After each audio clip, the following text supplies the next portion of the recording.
Assalamualaikum warahmatullahi wabarakatuh. Halo sahabat data, salam satu jiwa, Arema. Kembali lagi bersama saya, Rika Krisdiana Novita, di acara Voice Podcast BPS Kota Malang. Untuk season 2 episode kali ini, kita akan mau ngambil topik tentang kehidupan mahasiswa di Politeknik Statistika STIS. Nah, supaya pembahasannya lebih seru pada pagi hari ini, di PST kami telah hadir teman-teman adik-adik mahasiswa dari Polstat STIS. Saya perkenalkan sebelah kiri saya dengan siapa Mbak? Dengan Priti. Dengan Priti. Sebelahnya Elvina. dengan Elvina. Nah, kayaknya tak kenal maka tak sayang ya teman-teman. Kayaknya kita berikan waktu buat mereka untuk memperkenalkan diri deh. Silakan. Halo sahabat data, kenalin namaku Priti dari program studi D4 Statistika, peminatannya Statistika Ekonomi. Aku lulus SMA itu di tahun 2021, kemudian masuk STIS jadi Polstat STIS Angkatan 63. Oke, kalau dengan Mbak Pina? Halo sahabat data, kenalin nama aku Elvina. Aku mahasiswa Politeknik Statistika STIS angkatan 63 dengan tahun masuk 2021. Aku masuk di program studi komputasi statistik dengan peminatan sistem informasi. Oke, berarti ini mewakili peminatan masing-masing ya? Iya. Oke, siap. Berarti udah tepat ya pemilihannya. Oke, kalau untuk panggilannya bisa saya panggil dengan Priti aja ya. Boleh, Bu. Sebenarnya menarik sih namanya Priti Melati Pardede dengan Mbak. Kalau Vina udah oke lah ya, kelihatan unyu-unyu gitu. Nah, sebenarnya yang pertama terbesit sih sebenarnya dan banyak pertanyaan itu yang penasarannya adalah kira-kira kenapa sih harus memilih Politeknik Statistika STS gitu kan yang paling banyak. Cuman kayaknya saya lebih penasaran lagi tentang backgroundnya sama adik-adik ini deh. Kan pas SMA pasti udah pernah dengar ya tentang perguruan tinggi kedinasan, terus mulai tertariknya dan lain sebagainya. Mungkin bisa diceritakan dari Mbak Priti dulu mungkin? Kalau saya untuk SMA-nya dulu di Batu ya, Bu ya. Oh, di Batu ya? SMA Negeri 1 Batu. Asli Batu dong berarti ya? Saya asli Batu Oh, kebetulan. siap. Dari NTB. Ha. Nah, terus itu waktu SMA saya udah cukup tertarik dengan hitung-menghitung gitu, matematika, statistika. Ha. Kemudian akhirnya ketika mau lanjut ke perguruan tinggi, saya cari-cari tuh Bu, kira-kira apa ya yang pas sama minat bakat saya ini. Nah, kebetulan di situ saya nyarinya yang ada stabilitasnya gitu Bu, yang mana itu adalah Ha. kedinasan post state. Iya, Gitu sih, Bu. tapi kan pada saat itu kan kalau kedinasan kan banyak ya, maksudnya ada dari STAN juga ada, STS ada, banyak lah. Kenapa harus apa yang membuat gimana ya STS menarik gitu, akhirnya menjadi pilihan utama gitu untuk gimana gimana? Salah satu karena base-nya itu matematika ya Bu ya, Siap statistika. Nah siap. itu yang saya cari. Terus Hmm. yang berikutnya mungkin karena di STIS itu non militer Bu. Jadi Oh dia iya, iya. cenderung seperti mahasiswa umumnya aja gitu perkuliahan. Gitu sih Bu kalau. Oh, siap siap siap. Tapi sejauh ini tidak menyesalkan ya? Enggak. Alhamdulillah. Nah, kalau yang background Kak satu ini juga saya penasaran nih. Kalau ini kan memang mewakili wilayah Batu ya. Coba kalau Mbak Pina mungkin latar belakangnya dari mana coba? Kalau aku sendiri sekolahnya dulu di SMA Negeri 1 Singosari. Oh, Nah, Singosari. dulu Heeh. itu karena saya waktu masuk SMA itu kan tahun 2019, itu tuh Mm-mm. pakai sistem zonasi karena rumah saya di Pakis kan Bu. Jadi Oh, emang siap. Mm-mm. cuma bisa masuk di SMA tersebut. Nah, terus saya selama SMA itu ikut program 2 tahun Bu. Jadi kalau orang-orang tahu itu program akselerasi gitu. Jadi saya lulusnya tuh tahun 2021. Heeh. Nah, selama sekolah itu juga sempat ikut Olimpiade Matematika, jadinya tertarik di bidang yang hitung-hitung menghitung juga sama kayak Sama sukanya. iya. Heeh, heeh. Nah, tapi orang tua saya itu karena saya kan anak bungsu ya Bu, anak Mm-mm, mm-mm. terakhir dan perempuan satu-satunya. Jadi orang tua tuh berekspektasi kalau kalau bisa nanti anaknya tuh bisa hidup dengan stabil kayak gitu dengan Iya. cara ya saya ikut di sekolah kedinasan atau Seperti mengikuti ini ya, orang tua kedinasan. pada umumnya Iya, ya, paling nyari yang kuliah-kuliah yang stabil gitu ya, yang jadi nantinya pada saat sudah lulus sudah nggak memikirkan lagi mau kerja di mana kayak gitu ya. iya Nah, sejauh ini berarti sekarang tingkat tingkat 3 ya berarti ya? Tingkat 4. Tingkat 4 ya Iya, sekarang. naik. Nah, kalau menurut kalian perbedaannya kuliah di kampus biasa sama kuliah di Polstat STS itu apa? Kalau Priti? Kalau saya mungkin mau highlight masalah mata kuliahnya kali Bu ya. Oh, siap. Jadi kalau perbedaan utamanya sebenarnya kalau di perguruan tinggi biasa itu mungkin ya udah statistika gitu. Tapi kalau di kedinasan itu ada yang namanya official statistik. Oh, visual statistik Iya. baik. Nah, kalau official statistik itu jadi kayak statistika yang diproduksi sama pemerintah gitu. Hmm, hmm, Yang mana hmm. di sini kan Polstatis itu dinaungin sama Badan Pusat Statistik. Heeh. Nah, BPS itu adalah koordinator gitu dalam menjaga kualitas data Indonesia. Oh, berarti menurut menurut Priti itu sejauh ini itulah perbedaannya dengan kampus-kampus lain ya. Kalau untuk Pina gimana? Kalau untuk aku itu kan yang pertama itu kita sistem SKS-nya itu kan udah berupa paket ya. Jadi kita Oh iya. nggak perlu memilih mata kuliah yang akan diambil di semester itu. Jadi untuk kelas dan Mm-mm. lain-lain sudah ditentukan dari kampus dan kita juga ke sekolahnya kan pakai seragam. Jadi itu Mm-mm, udah mm-mm. dikasih dari kampus. Jadi semua kita kehidupannya di kampus itu sudah diatur gitu. Jadi udah nggak perlu mikir lagi. Berarti nggak ada itu ya yang dandan-dandan wibu Oh, atau apa itu nggak ada ya nggak pasti ada. ya. Oh siap. Jadi ada lagi mungkin perbedaannya selain yang tadi yang sudah disebutkan? Sudah ya? Iya, Cukup ya? sudah. Oh iya. Nah, yang lebih penasaran lagi tuh sebenarnya ini ya teman-teman ya, tentang kehidupan sehari-hari kalian pada saat menjadi mahasiswa gitu. Jadi kan kalau sehari-hari itu dari masuk ke kampus, terus selain untuk belajar dan lain sebagainya, kira-kira aktivitasnya seperti apa? Kalau mungkin untuk ini kan kampusnya di Jakarta ya Bu ya, di Ah, Jakarta ah, Timur. iya Nah, ya. itu Otista ya kalau nggak salah. Otista Bu, bener. Nah, itu ketika misal pagi-pagi kita datang untuk perkuliahan itu Mm-mm. sesuai dengan sesinya Bu. Jadi kalau di Hmm. Polsat itu misal kita sesi pagi, ya itu perlu datang pagi. Kalau dalam waktu sehari itu kira-kira berapa sesi ya? Kalau dalam sehari itu ada 3 sesi Bu, yang pagi, siang, Heeh. sama sore. Jadi tergantung sesinya aja Hmm, Mas. gitu-gitu. Iya. Terus kalau ini untuk dua-duanya sih sebenarnya ya. Kalau di kampus itu sebenarnya kita punya apa ya? Kayak tempat healing atau spot favorit gitu kan ya. Kan kalau di eh, Polstat STS pasti banyak fasilitas yang disediakan, entah itu perpustakaan, entah itu apa laboratorium dan lain sebagainya. Nah, saya penasaran nih untuk kalian kira-kira spot yang favorit di mana? Pindah di mana coba?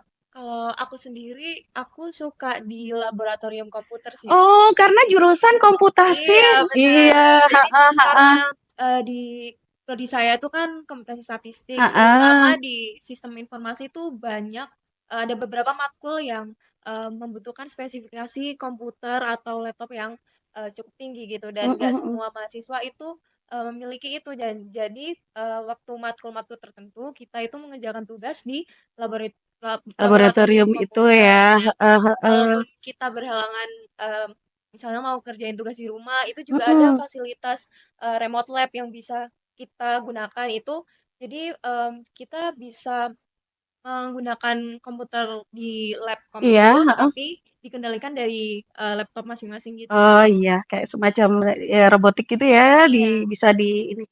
Terus kali ini, kalau Priti, coba spot favorit saya jadi penasaran nih. Muka-mukanya muka-muka anak humas nih kayaknya. Kalau saya mungkin lebih suka di auditoriumnya ya Bu ya. Oh siap, karena lebih Karena memanfaatkan kali ya. iya, karena banyak kegiatan kampus atau yang organisasi Heeh. lain-lain yang dikerjakan di situ. Misalnya Oh, contoh kayak ada rapat besar atau mungkin kalau ada workshop atau apa itu seringnya di situ, Bu. Itu banyak kegiatan pelaksanaan di situ. oh siap. Jadi nanti kalaupun sempat menghilang, kayaknya nyarinya harus di itu tadi spot favorit masing-masing ya. Terus kita bahas lagi nih tentang kayak metode pembelajarannya. Kan sebelumnya kan kita ada ini ya pandemi COVID yang metode pembelajarannya kita udah pakai Zoom dan lain sebagainya. Nah, kira-kira dengan metode pembelajaran apa yang sudah Adik-adik lakukan di kampus masing-masing ini? Apakah satu arah ataukah dua arah ataukah gimana? Riti coba. Kalau di Polstatistis pembelajarannya 2 arah ya, Bu. Mungkin Hmm, kalau pas COVID discuss dulu, gitu ya. iya Heeh. discuss. Kalau pas COVID dulu cenderung ikut Zoom ya, Bu ya, karena Mm, mm, ya mm. online. Tapi ketika sudah nggak lagi COVID, itu udah kembali seperti pembelajaran pada umumnya itu tatap muka. Oh, tetap muka tetap. Heeh. Heeh. Terus juga cenderung diskusi antara dosen dan juga mahasiswanya. Juga untuk di Polstat itu menekankan ini sih Bu, praktiknya. Karena kami juga Hmm. vokasi kan. Oh, siap. Iya. Benar-benar. Kalau untuk Bina? Iya, karena metode dua arah itu kita tuh terutama yang SI itu sering banget ada project akhir. Jadi Oh, siap. kita dituntut buat praktek langsung. Jadi Mm, mm, mm. misalnya kayak redesign web atau membuat suatu aplikasi dan Iya, iya, sebagainya. lebih ke hasilnya ya. Iya, Nah, kalau menurut kalian nih ya, kalau menurut kalian dengan metode pembelajaran yang udah kalian lakukan, nah kira-kira itu kalian dengan hal tersebut bisa menjadi bekal nggak untuk mempersiapkan kalian nanti terjun ke dunia kerja yang sesungguhnya gitu. Ayo siapa yang mau jawab? Ini seru nih, soalnya kan nanti pada akhirnya kan akan langsung jadi ASN di BPS ya. Nanti akan langsung terjun ke dunia kerja. Kira-kira udah menurut kalian udah oke nggak dengan pembelajaran itu, bekal yang udah kalian dapatkan? Kalau menurut saya pribadi sudah cukup baik ya Bu ya. Mm-mm, Karena mm. kalau kita tinjau dari segi pengajarannya itu di Polsat tuh jarang banget ada jam kosong Bu. Oh, baik. Jadi, Aduh, tersiksa lah.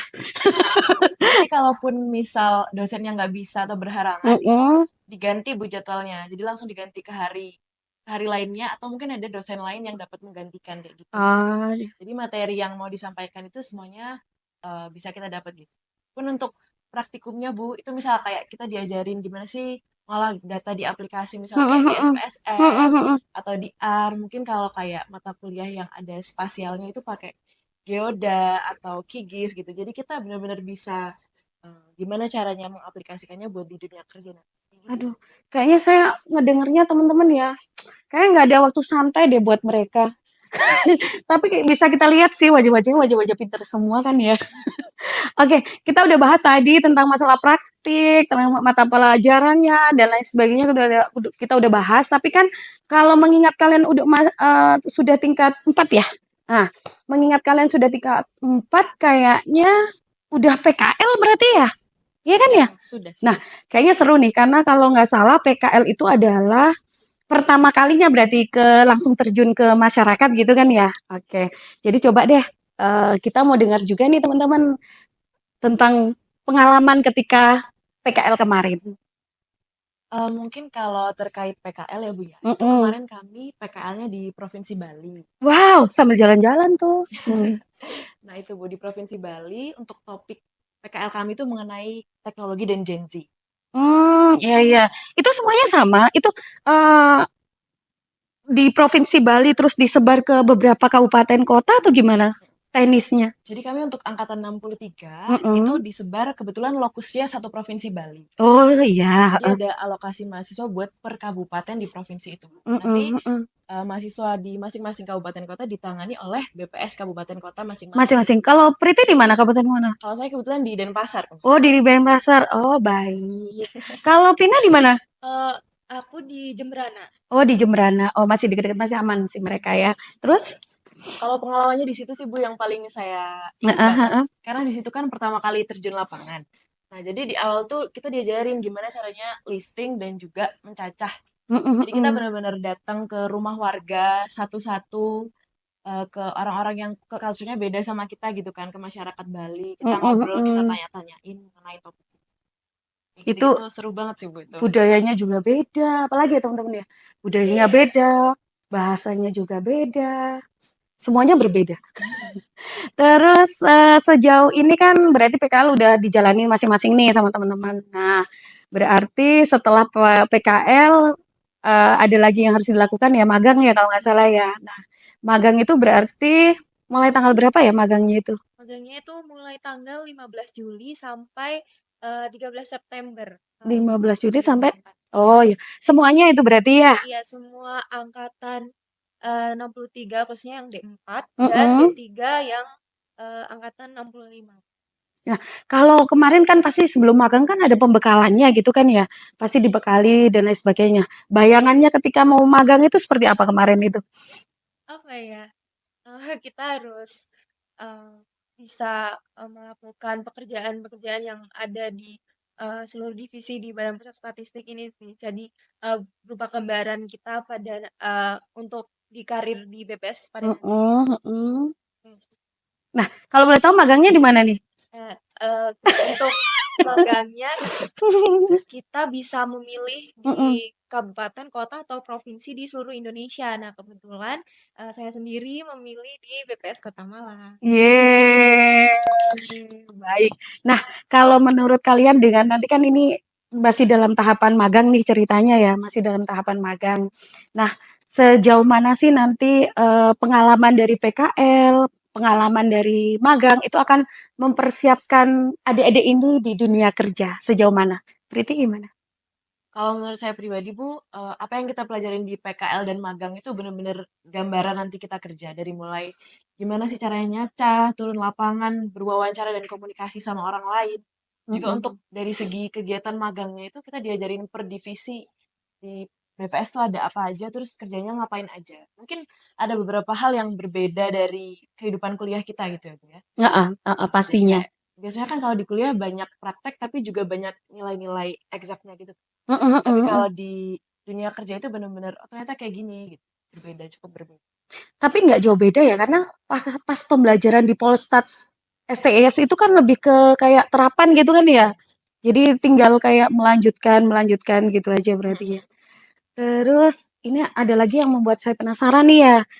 Saya melihat adik-adik ini teman-teman ya, aduh kayaknya sudah ketika magang itu mereka udah siap berperang gitu loh ceritanya. Nah, tadi kan kita ini ya udah bahas masalah akademik dari adik-adik kita ini semua. Nah, kira-kira kita mau bahas lagi nih tentang kegiatan ekstrakurikuler atau non-akademik yang ada di Politeknik Statistika STS. Nah, kalau untuk Pina, kira-kira ekstrakurikuler apa nih yang sedang diikuti? Nah, kebetulan aku ikut di unit kesenian. Jadi aku ikut 2 UKM. Yang pertama itu UKM Excelsior, itu paduan suara, dan yang kedua itu UKM Paradise atau seni tari. Memang sudah kelihatan ya teman-teman ya, kelihatan dari wajahnya yang berseri-seri. Nah, kalau mengingat masalah seni, Pak pasti punya ini deh, pengalaman menyangkut kayak diundang mungkin, ataukah ada rekaman untuk paduan suara dan lain sebagainya, ada nggak? Tentunya ada Bu. Nah, pengalaman yang paling saya ingat, paling berkesan itu waktu diundang di Istana Negara. Nah, waktu itu kita juga sempat bertemu dengan presiden dan bernyanyi di Istana Negara situ. Terus selain itu juga kita sering diundang di Badan Pusat Statistik Hmm. RI. Jadi kita sering diundang di acara-acara kayak misalnya yang kemarin itu Reksosek, Pencanangan Reksosek, atau 17 Agustus kita juga mengisi di acara-acara BPS gitu. Jadi jatuhnya kayaknya teman-teman ya, ekstrakurikuler itu wahana untuk healing ya, bener ya. Kalau untuk Priti gimana? Ekstrakurikuler apa nih yang sedang diikuti?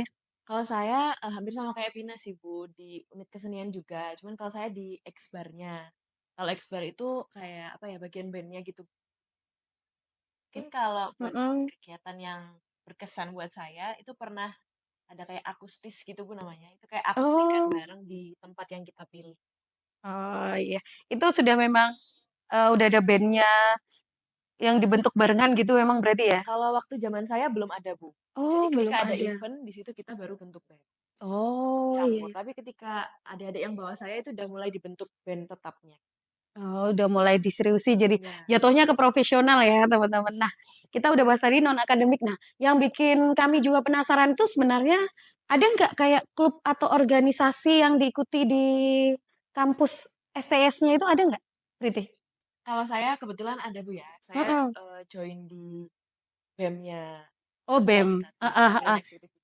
Wah, ini kayaknya orang penting nih di BEM-nya. Terus kalau si Vina, Kalau aku sendiri nggak ikut klub apa-apa sih Bu. Kalau organisasi itu juga nggak ada. Cuman kalau menurut aku yang eh, klub atau organisasi yang bermanfaat yang bisa diikuti oleh teman-teman mungkin yang lagi nonton di sini itu salah satu rekomendasinya itu menurut saya media kampus karena kalau di BPS ini kan banyak buat konten, video dan lain sebagainya gitu ya Bu. oh ya, Nah, em, nah kalau menurut saya keahlian-keahlian tersebut itu bisa didapatin waktu kita ikut di media kampus dan itu cukup terpakai waktu kita berkarir di BPS gitu. iya. Itu seperti kayak bekal ya, udah jadi bekal, jadi sudah expert nanti kalau sudah ngikuti kegiatan itu ya. Iya. Nah, Kayaknya saya juga penasaran banget dengan apa ya, mengingatkan kuliahnya di perguruan tinggi kedinasan. Pastinya ada tantangan tersendiri lah ketika kuliah ya berarti ya. Nah kalau Priti, menurut Priti ini tantangan terbesarnya selama tingkat 1 sampai tingkat 4 ini apa tantangan terbesarnya? Kalau menurut saya tantangannya itu dulu waktu tingkat 1 kan masih ada kayak sistem DO gitu, Bu. Lumayan pressure banget Nah, itu. itu tuh sistemnya jadi kayak IPK kita itu harus lebih besar dari 2,5. Itu untuk tingkat 1 aja tapi. Terus di tingkat 2, 3, 4 nanti udah nggak diberlakukan lagi. Oh, jadi itu terus ada nggak, kan udah tahu nih tantangannya adalah aku nggak boleh nih IPK 2,5 gitu kan ya, nggak boleh di bawah 2,5. Nah, untuk supaya tidak 2,5 apa aja yang dilakukan sama Priti itu? Sebenarnya untuk suasana belajar di STI sendiri itu mungkin karena anaknya niat-niat gitu Bu ya. Nah itu tuh ada budaya belajar yang cukup kuat antara kami masing-masing. Jadi kayak Hmm. gimana caranya kita berlomba-lomba jadi yang terbaik. Tapi di samping itu saya untuk mengatasi gimana bisa mendapat nilai yang baik itu saya cari teman-teman yang sekiranya bisa support saya dalam pembelajaran. Dan itu banyak kok Bu.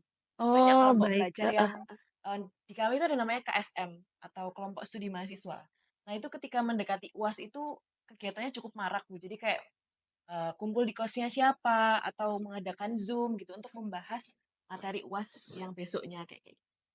Jadi kayak apa, yang jatuhnya pertama itu jadi tekanan atau pressure, akhirnya bisa Saling suportif. saling support dan mudah untuk dilalui. Benar. Itu ide yang bagus sekali. Nah, sekarang untuk Pina nih, nah kan mengingat kampusnya kan ada di Jakarta. Nah, kira-kira ada nggak pengalaman paling berharga selama tingkat 1 sampai tingkat 4 di STS? Kalau dari aku, pelajaran yang paling berharga yang bisa didapetin itu karena kita merantau kan. Jadi di sana kita harus hidup sendiri. Padahal udah saya sebutkan tadi kalau eh, saya tuh anak terakhir gitu, anak Bungsu lah bungsu, ya. perempuan sendiri. Jadi orang tua saya tuh super protektif sama saya. Jadi kayak apapun dianterin, nggak pernah ditinggal sendiri. Jadi eh, sekarang tiba-tiba hidup di Jakarta yang katanya orang tuh Jakarta keras bos gitu. Jadinya apa kayak kita harus dituntut untuk hidup mandiri dan kayak mengatur finansial dan lain-lain. Nah, itu tuh yang nggak bisa kita dapetin hanya dari pendidikan formal. Kayaknya tambah sayang sama orang tua nih teman-teman ya. Benar nggak sih? Betul banget. Nah, ini kan kayaknya saya saja merasa bahwa, duh pengen banget karena vibe-nya benar-benar yang kita dapat dari teman-teman ini benar-benar vibe positif gitu ketika menjadi mahasiswa Politeknik Statistika STS. Makanya saya ingin teman-teman ini menyampaikan ke teman-teman di luar sana yang kira-kira berminat dan ingin bergabung menjadi mahasiswa Politeknik Statistika STS. Mungkin ada yang mau disampaikan dari Priti dulu mungkin? Buat teman-teman mungkin teman-teman SMA yang mau bergabung gitu ya Bu ya. Ya disiapin aja gitu, dicari bakat minatnya apa gitu. Kedinasan itu bisa sangat-sangat bisa jadi pilihan kalian karena itu tadi masa depannya terjamin gitu ya, stabil juga nanti langsung ditempatin gitu Bu di wilayah seluruh Indonesia. Ya, semangat terus aja sih. Semangat terus ya. Disiapin, ingat. Disiapin. Kalau untuk Pina, Iya, dari aku mungkin buat teman-teman semua itu semangat terus belajar dan masuk masuk di STIS tuh nggak susah kok. Kalau kalian memang ada niat dan terus motivasi untuk masuk di STIS dan em, menurut aku jalan Tuhan itu nggak akan pernah ada yang salah. Cie, quote of the day, asik. Nah, sekarang saya pengen sih sebagai mahasiswa tingkat 4 ya di Politeknik Statistika STS, kira-kira satu kata untuk kampus ini apa sih, Priti? Saya dulu. Ya, satu kata aja. Tanpa ini ya, teman-teman ya, tanpa explaining, tanpa menjelaskan apapun. Satu kata berjuta makna. Berat banget sih. Otentik sih Bu. Otentik ya. Saya nggak boleh nanya kenapa soalnya ya. Berarti otentik ya. Nah, bagi teman-teman yang kira-kira penasaran, kenapa sih Priti mengatakan bahwa otentik. Nah, kalau penasaran ya harus masuk ke Politeknik Statistika STS ya, benar nggak sih? Nah, kalau untuk Mbak Pina, apa coba? Satu kata aja yang menggambarkan STS. Surprise. Hmm, apa tuh? Aku nggak boleh nanya lebih lanjut lagi dengan hal tersebut. Oke deh, baik. Adik-adik dari Priti dan Pina, terima kasih ya sudah datang di PST baru kami. Nah, semoga nanti dengan informasi yang sudah kita sampaikan ke teman-teman ini, semoga nantinya bermanfaat untuk teman-teman ya. Oke, terima kasih untuk teman-teman. Semoga bermanfaat. Dan jangan lupa sampai ketemu di lain kesempatan dan kita ketemu lagi di Voice Podcast BPS Kota Malang. Wassalamualaikum warahmatullahi wabarakatuh.